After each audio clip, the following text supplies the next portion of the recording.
Today we're going to be going over the combination sander. We have a belt sander on this side and a disc sander on this side. They're both suited with 40 grit sandpaper in this situation.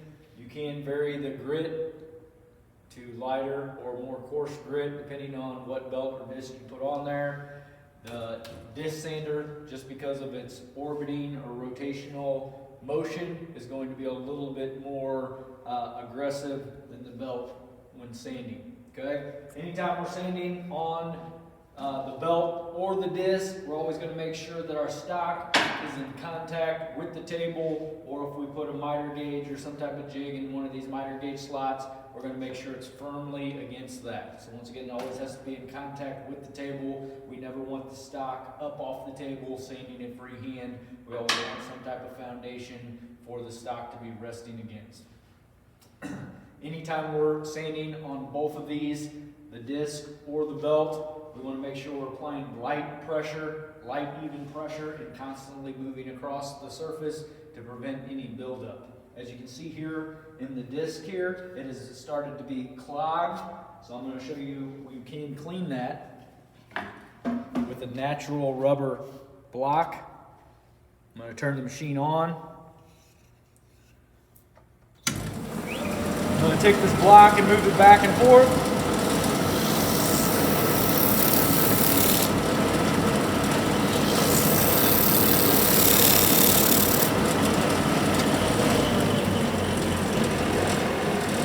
As you can see there, it was removing the debris or buildup out of the abrasive.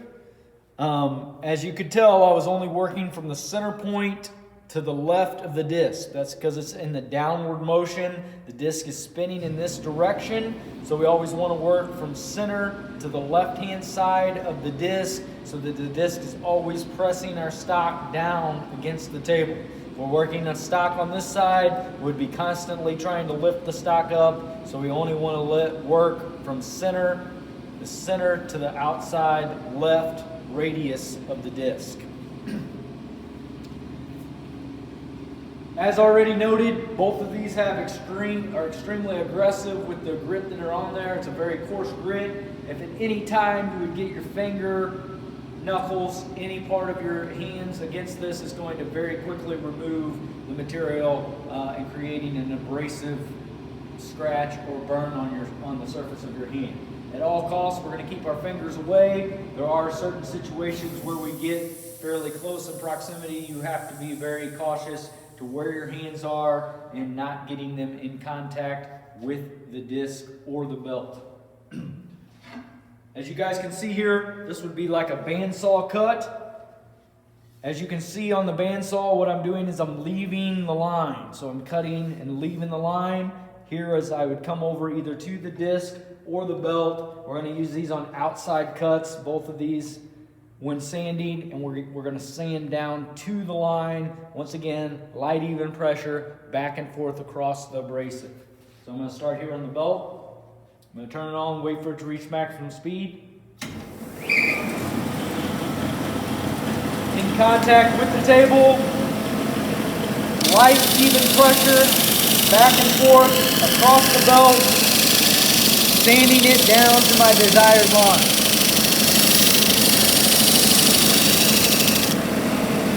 Now I'm going to proceed to the disc. Same thing. I'm going to sand this profile down, once again working from center to left. You can see that's much more aggressive.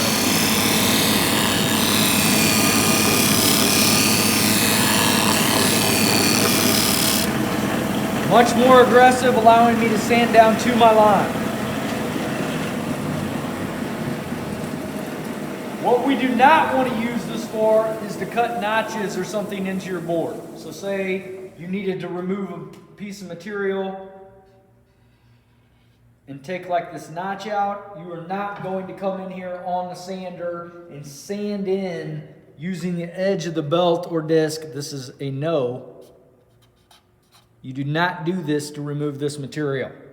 Okay, that would be a cut you would make on the bandsaw or another possibly scroll saw, and then sand the surface. We do not use it as a cutting tool. It is a sanding abrasive tool. All right, also you can use this to sand angles. As you can see here, there's a scale located here. It's located at 0 right now. You can loosen this.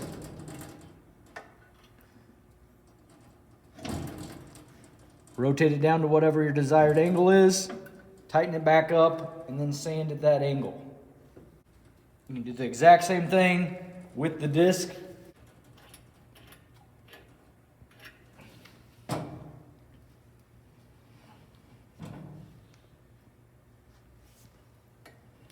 Making sure if you ever do that, you get it set back to your 90-degree angle or 0. And after tightening this, you always want to make sure that you do check it with a tri-square to ensure that you are back at a 90-degree angle, the table to the surface, if you ever adjust these.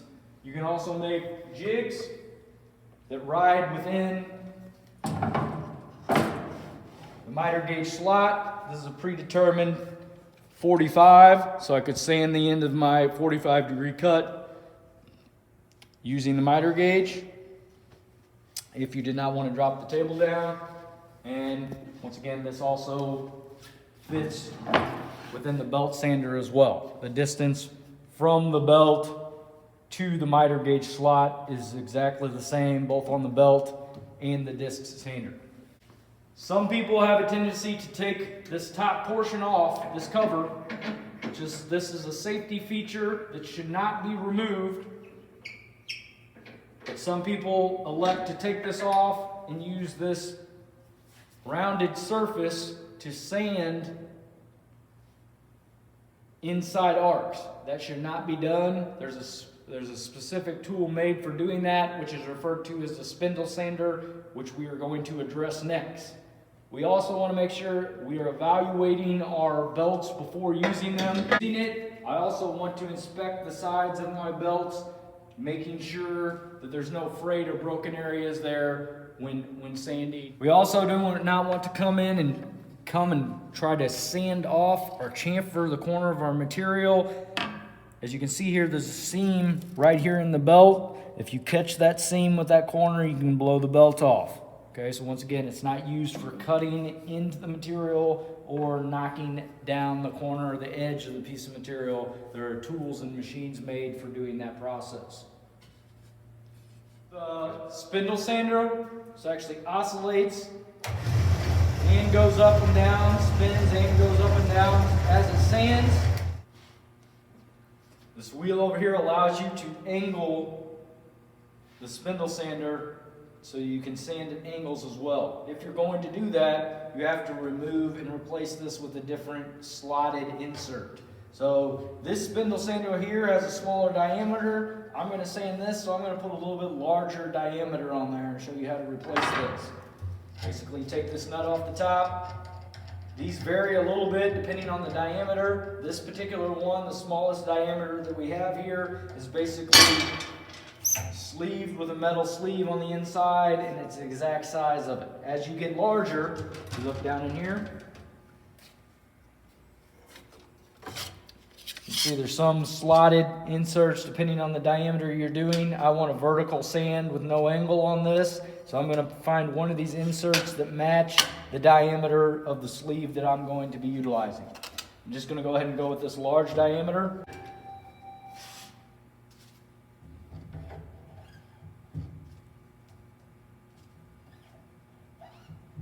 So how this works is as you tighten this nut up around the top, it expands this rubber sleeve that's going down inside the entire cylinder of this abrasive. So to expand the amount of pressure onto that, we're going to insert some washers there.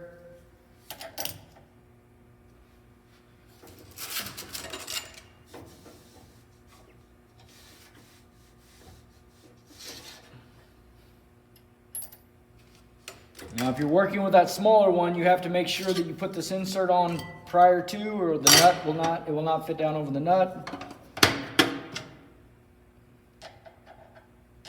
Once again, what we're trying to do is to compress that rubber boot to expand and put pressure on that outside abrasive sleeve.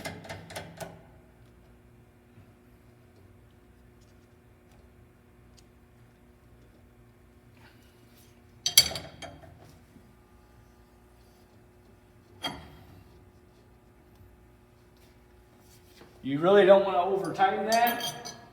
If you start to sand and you notice the sleeve slipping on there, you can always come back and tighten that up a little bit.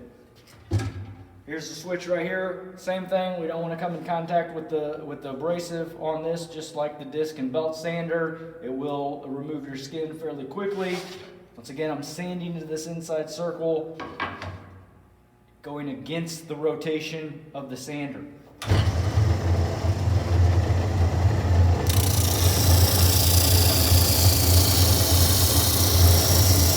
Taking it off in small passes. If you try to take it off too quickly, you'll end up with an indentation, which is harder to remove. So you're better off taking it off in small, even, consistent passes, sanding down to your line.